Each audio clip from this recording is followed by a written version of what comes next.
You think about the biggest pharmaceutical company, think about Pfizer. In 175 years, they've done very well, very successful company. They've never cured a disease because they're not there to cure a disease. They're there to keep you addicted forever on these drugs. All these private hospitals in the US, most of them are private now, they have a lot of rooms to fill. They have to, if you're running a hotel, Mark, and you want to keep 90% occupancy, 95% occupancy, you don't want a hotel that's empty.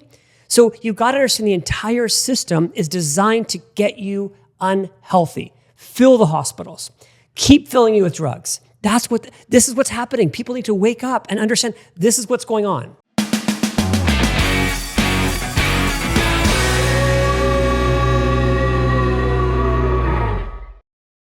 Welcome to the Best Half Show. This is a show all about how to make the second half of your life 10 times better than your first.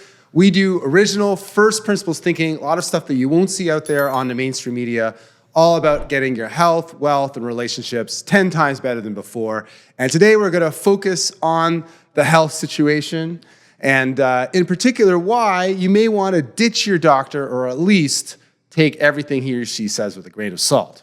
Mark, great to be back. I'm glad you had a great time in Miami, and I'm excited about today's topic. Mark, when you told me about our topic, it really hit a nerve for me. May 5th, 1990, my grandfather died in a hospital in Toronto because of medical, they call it like medical malpractice. They have a fancier word for it, but it's the third leading cause of death. It has been for decades.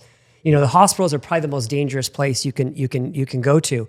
So ever since May 5th, 1990, I started reading different books, and for example, like Deepak Chopra, which was actually a medical doctor, but then he studied all kinds of different types of medicines around the world, and I probably read all his books now. And he talked about why our traditional medical system is really not the best. So I have a kind of a deep feeling about this, and I will have a caveat. My best friend was my family doctor for decades, and I love him to death. So this is not demeaning any doctors, but I do believe that we are in charge of our health, and a lot of people rely on their general practitioner for all their health advice, and I think it's a huge mistake. Huge mistake. Yeah, no, I agree. And I mean, you do need a GP still if you have an emergency. I mean, if you break your arm, right, car accident, you got some emergency. I mean, some emergency. Your GP is sort of your access to the healthcare system here in Canada, and my guess is in the States too.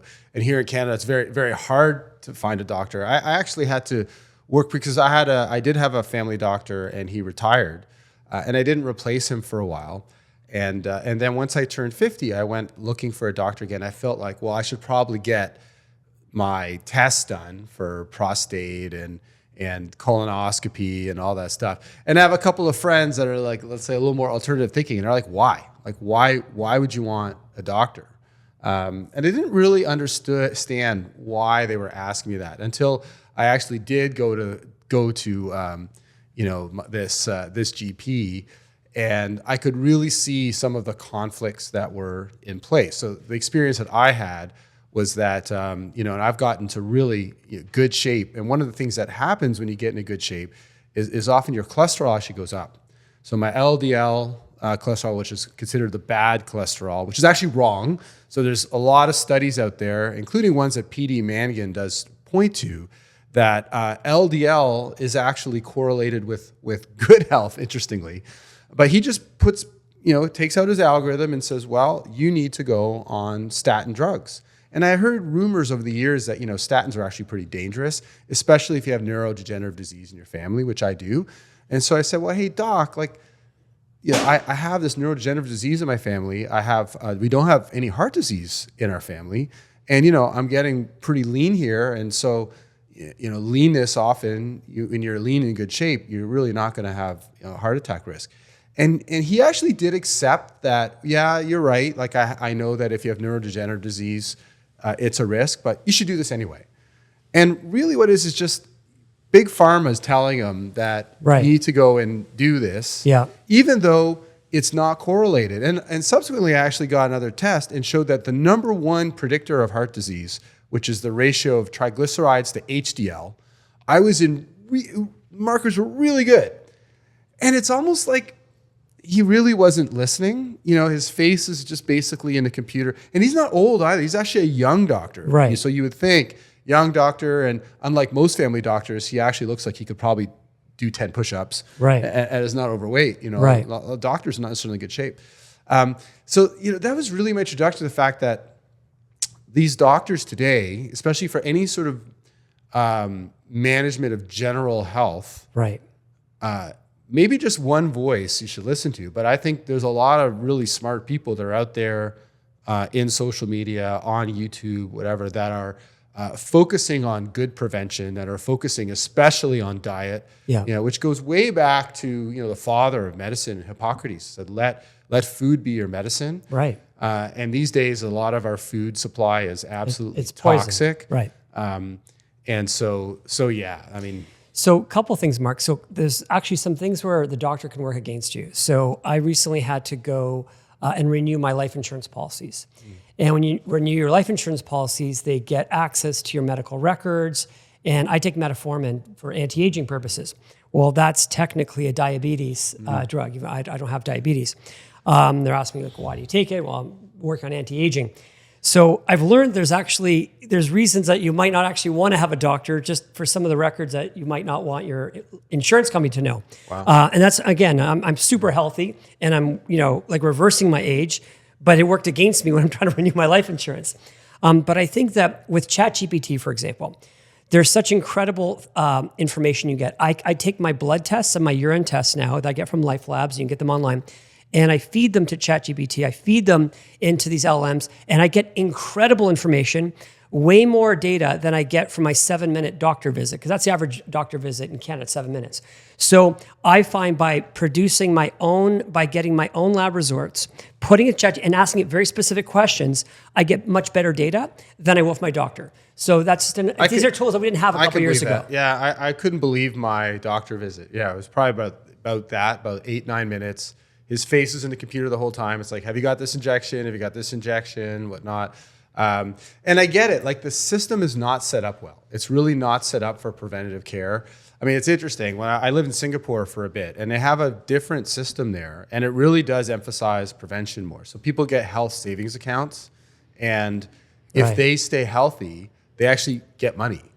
Yeah, they're incentivized. And so you see all these old people in Singapore all the time doing these weird exercises, walking backwards, doing all kinds of things, like to stay healthy and to avoid hospitals in the first place. Yeah. Which is really how things should be all about here. But, you know, the system, like a cured patient, is not profitable. That's right. So I think the system here, everything from our toxic food supply to, you know, people getting pushed pills all the time, because that's really it. You know, you go to a doctor's office, like that prescription pad's already like half out there, right? Right. It's just they're about ready which to pill. push some It's pills on which you. pill they're going to give you. Yeah, and maybe that's doctor want to do that, but maybe also they know that is often now how patients have been We're conditioned.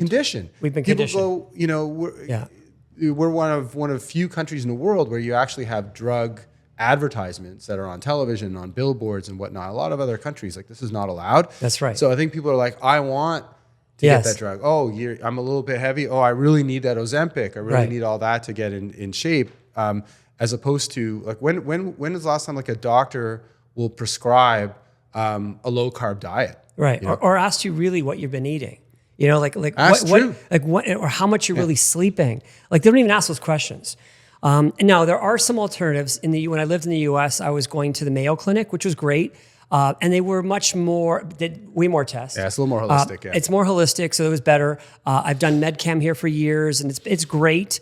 But these are expensive things. But I think today with, again, ChatGPT, there's so much that you can do on your own. As long as you have a blood test, maybe a urine test, I mean, that's the data you need to feed into these LMs, and it's incredible the kind of information you get. That would be interesting. Yeah, the one thing that I've been most impressed with ChatGPT, because I think ChatGPT spits out a lot of generic stuff that is not necessarily any better than what you're going to find on the internet. But when it's really good is when, for example, I could, and I have done this, where I could take my blood test results and say, what would Petey Mangan have to say about this? Yeah. What would Peter Attia have to say about this? Yeah. Because those guys are aligned on 80% of things, but not everything. And that's where it gets really interesting. Yes. Where he says, well, he would say that this number, while so for example, for a while I had my iron count was way too high, like ruinously high. It's how I got introduced to PD Mangan, because he was probably the first to really popularize a hypothesis that for men, a lot of our problems that we have and why we die before women, we have elevated rates of heart disease and diabetes and cancer, is because we have too much iron in our blood. And mine was really high, not just because I really like steak. It's all the steak, Mark. I think it's all the steak. Natural. I'm gonna bring some Impossible Burgers over to you. So he would say, so mainstream medicine would say your iron levels are acceptable, but PD Mangan would say it's still way too high and it needs to come down further. And now mine is down after quite a bit of work. I donate blood every 2 months. The reason why women don't have this problem is they menstruate. But what's interesting is that post-menopausal women and men, they start to converge again with high rates of all these problems. So I donate blood. I take a baby aspirin. I take turmeric. There's lots of natural remedies. I take a whole cocktail of antioxidants. Because iron in the blood, it's like it rusts, just like it rusts. It causes all kinds of problems in the blood. And I really feel amazing as a result. I feel, a lot better. But I think that's where those tools are really powerful. But in order to do that, I think you really need to do your research, and they're out there. I mean, it's every day now I'm finding the information's there. But I think sometimes if you just go to your family doctor, I'll give you an example. So if you are a middle-aged man, and you go to the doctor and say, hey, I want to get my testosterone checked. And they do the test, like, oh, it's normal for someone your age. Yeah. And I say, well, I don't want to be normal for my age. I want to be like a vibrant 30-year-old. The medical system here doesn't reward that behavior. So then you've got to go find this real special doctor that's willing to help you do this. And it's a challenge. So if you are really into health and to anti-aging and really want to be like super healthy, the general system we have today, it's not going to work in your favor. Yeah, no, I think you have to go out on social media and you have to find people. So I found a whole bunch of doctors, and I guess Peter Tia is kind of one of them out there. And there's they're not super famous doctors here that, for example, do understand the power of a very low carb diet, that understand how to train properly and whatnot. So these are medical doctors, and maybe some of them you could actually get, potentially, maybe you can get them to be your doctor. I don't know. But even if you don't, you at least are armed with this information, and can use it. But I think that... Sorry, Mark. Sorry. I'll repeat that. Yeah. So let's do that again. Okay. Let's see, where were we? We're finding the right doctors. Yeah, no, because I think, so the thing that was really, eye-opening for me was understanding how like the colleges of medicine work and like these associations, like American Cancer Association, Diabetes Association, like all of that. You think those are like august organizations that, that are, even-handed and there's no corruption and whatnot. And that's not true. In many cases, these are just fronts for big pharma and an opportunity for them to push more pills. Yeah, I remember like companies like Pfizer. Like Pfizer has been fined over $25 billion for corruption. People think that these are noble organizations, and they're not. I mean, they're just as profit-driven as anyone. Yeah. But what I learned is that these protocols, so this protocol around around statins, around heart stuff, that was provided probably by the American Heart Association. And again, this is just a front for selling more Lipitor, right? Which, these statin drugs have caused more damage, more destruction than anything else, and subsequently a lot more profits for big pharma, because people who are on these things, like the cholesterol, it doesn't just disappear. It gets stuffed into your cells and actually blows them up. And that's why the people who are on statins are actually end up sicker, which again, for big pharma is a good thing. Well, I think that the challenge with taking these statins is people start taking the statins, then the doctor goes, oh yeah, look, your cholesterol went down, but they're not changing the underlying behavior that caused the problem in the first place. So people get more complacent, which leads to more problems. So I think, again, this is why the doctor isn't the best resource for your health. Yeah. And I think people have got to really, there's so much information now that we didn't have a few years ago. They've got to take it, they got to take control of their own health. For sure. Yeah, no, and it goes into every aspect. So I have a good friend of mine that, got cancer. And it was amazing. Like they never did anything about her diet. They didn't do anything about her exercise. They just said, you need to get surgery. You need to go on all this chemo and all these things that are going to destroy your life. Meanwhile, the information is so clearly out there that cancer is a metabolic disease. All you need to do is just cut off the supply of glucose. Right. And the cancer cells die. Right. It's that simple. Yeah, they're feeding with the sugar. The sugar's feeding it. Yeah. They never prescribe fasting, a long fast. There is a great doctor here in Toronto named Dr. Jason Fung, who I think should get a Nobel Prize. He's the guy who really got me into doing these longer fasts. He's just published a book called The Cancer Code. Before he had the Obesity Code. So he was a nephrologist. Yeah. And what he noticed was he had a lot of these patients that were sick, and the big problem was that they were obese. So he wasn't a doctor focused on obesity, but he needed to figure out how to get these people leaner in order to get healthier. And that's where he kind of rediscovered fasting, especially the power of long-term fast. Right. Now he's got this book out on there.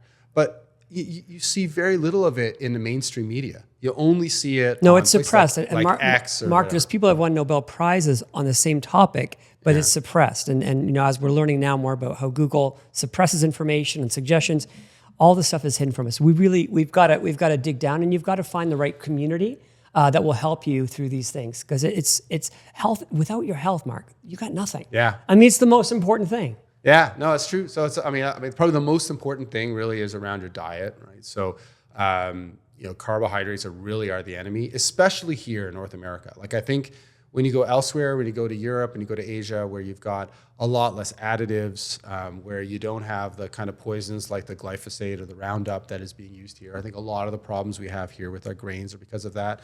Also things like iron fortification. So again, iron overload. A lot of the reasons why people have too much iron in many cases is because they're eating bread that is fortified with more, more iron, right? So I think, keeping that low, physical activity every day. You don't have to go and lift weights every day. I think 2, 3, 4 days of weight training is good, but getting your 10,000 steps in, I'm a big fan of that. And you mentioned the sleep. Like I think that goes so far to get us healthy. And then take what your doctor says with a grain of salt, because in many cases they really don't know. They're just given and I've seen this firsthand. Yes. People that I know really well. Yeah. They're just given a protocol and say follow this. So in many cases, doctors are busy, so they follow it. And if they don't, in many cases. Oh, if they don't, they get in a lot of trouble. Yes. Because these colleges of medicine, a lot of them are corrupt. Right. So, as an example, there is a certain drug that starts with I and ends with mectin. I don't want to say it over here. It's been used billions and billions of times safely. There's exactly. No side effects. And it's got very well known during COVID because it was very, very effective against COVID virus. Right. But turns doctors were not allowed to prescribe it. Oh, for sure. They prescribe it. And actually, I just found out last week that the American pharmacies like CVS and whatnot were paid to block dispensing of that drug. Incredible. Mind-blowing. Absolutely crazy. Yeah. It turns out that this drug and other antiparasitics, so fenbendazole is another one, are actually really effective against cancer. And I mean really effective. Like, the kind of cancer that Steve Jobs had. So he had end-stage pancreatic cancer. Right. That is a death sentence. I mean, that'll kill 99% of people. Right. People that have stage 4 pancreatic metastatic cancer are being completely cured by these anti-worm drugs that you give to dogs. Yeah. There are over 9 peer-reviewed studies. It's on the National Institutes of Health website. No doctor will prescribe it. You can even give them the papers and say, here are the papers. Yeah. Here are the scientific papers that show that it works. Please prescribe it to me. They won't. They'll say this is quackery and whatever. They won't, they won't do it. So people are ordering this stuff from India and getting it, shipped here and doing all kinds of crazy things, in order to take it. Mark, I think people need to wake up. If you think about the rates of cancer are now higher than any time in history. Heart disease, any time in history. We have the most unhealthy, think about the US medical system. They spend more money than all the top 10 countries combined. They have the most unhealthy population. Canada's no better. Yep. So you think about the biggest pharmaceutical company, think about Pfizer. In 175 years, they've done very well, very successful company. They've never cured a disease because they're not there to cure a disease. They're there to keep you addicted forever on these drugs. All these private hospitals in the US, and most of them are private now, they have a lot of rooms to fill. They have to, if you're running a hotel, Mark, and you want to keep 90% occupancy, 95% occupancy, you don't want a hotel that's empty. So you've got to understand the entire system is designed to get you unhealthy. Fill the hospitals.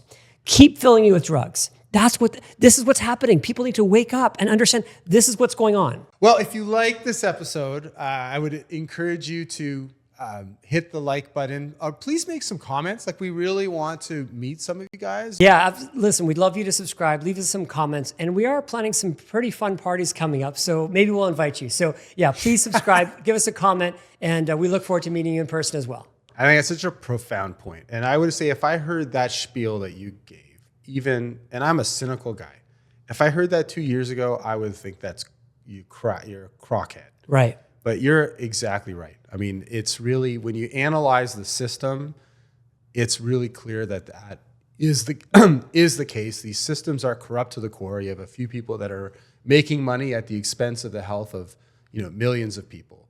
So that's the downside. But here's what's exciting that I've seen. We both have seen it. Yeah. Is that we are in the midst of a health revolution. It's an uprising. So yes. exciting. Yeah. It is an uprising. Yes. And there's a bifurcation of people out there. I mean, we spend a lot of time with people who are increasingly healthy. Most of my friends now have cut out alcohol. It's amazing. Completely. It's amazing. They've cut out alcohol. And it's life-changing cut for out people. drugs. Yeah. They're all getting in good shape. Yeah. And it's actually not that hard. It's actually not that hard when you put your mind to it.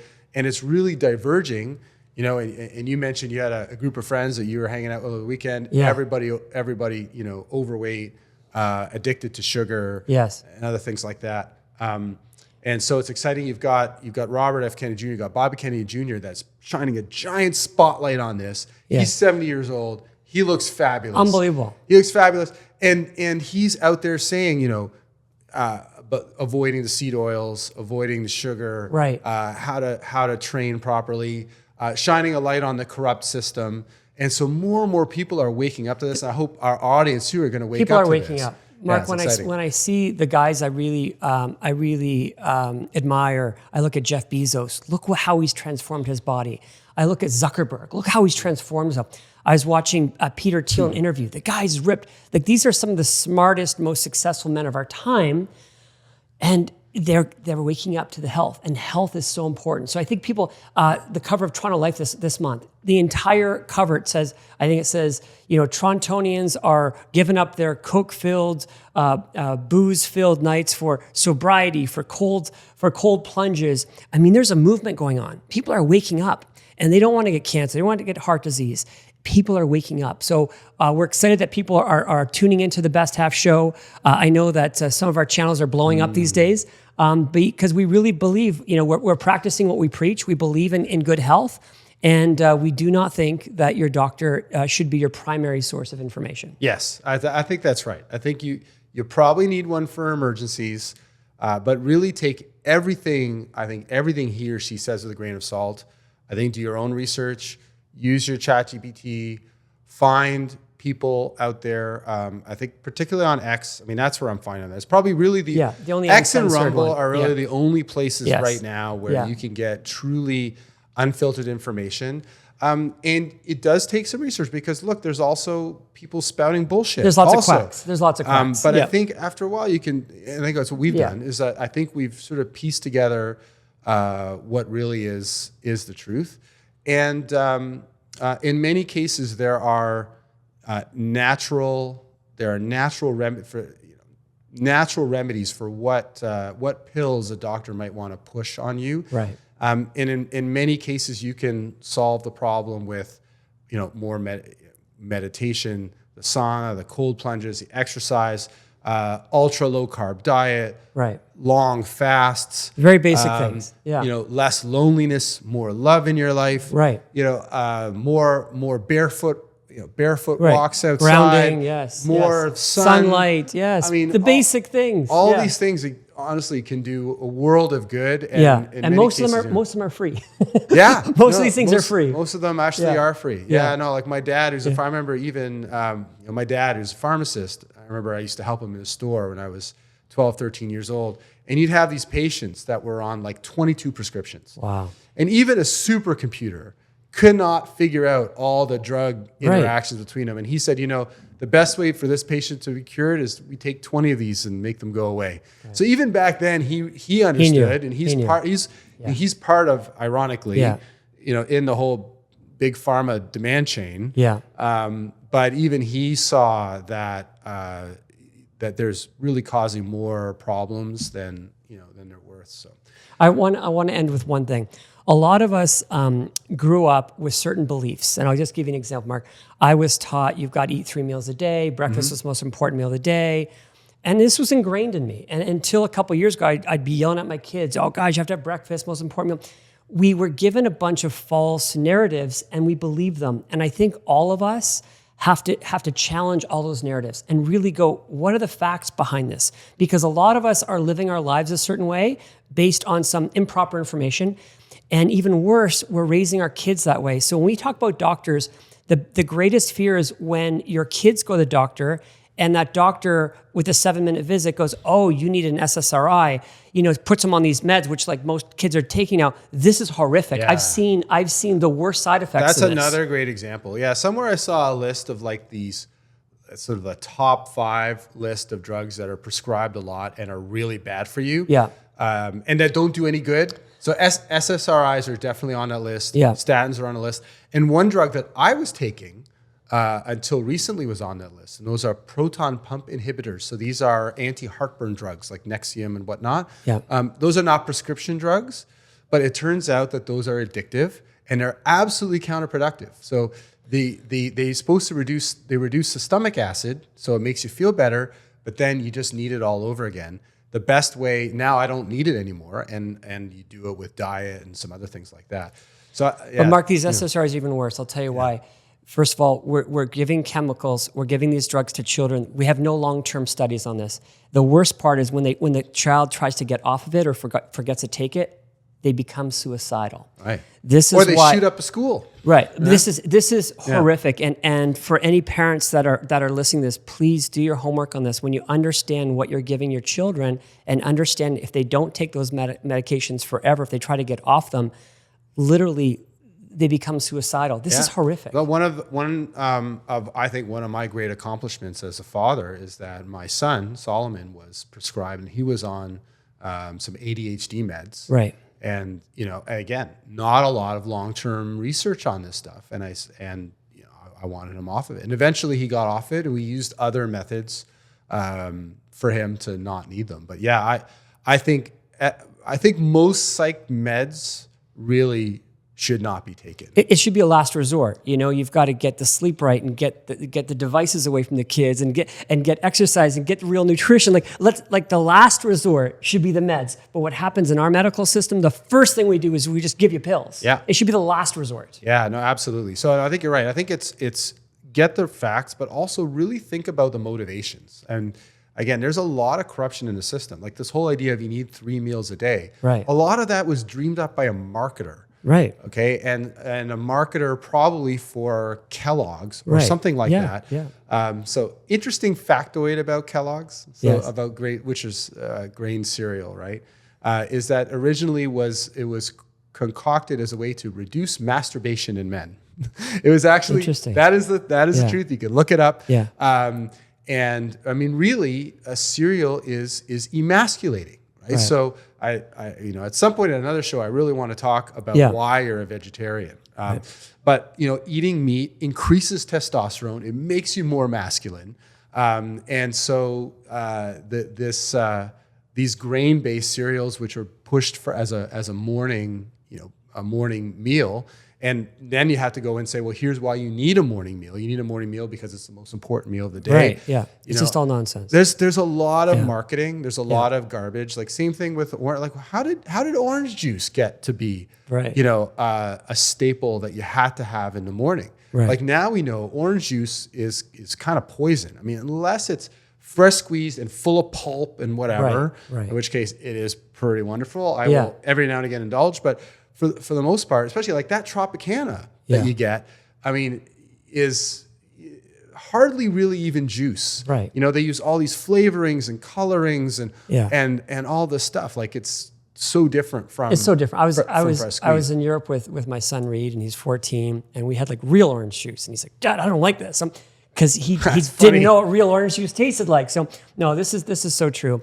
So what we're saying is question the beliefs, things that you've believed your whole life. It's really time, unless you're super healthy and you're really proud of your health.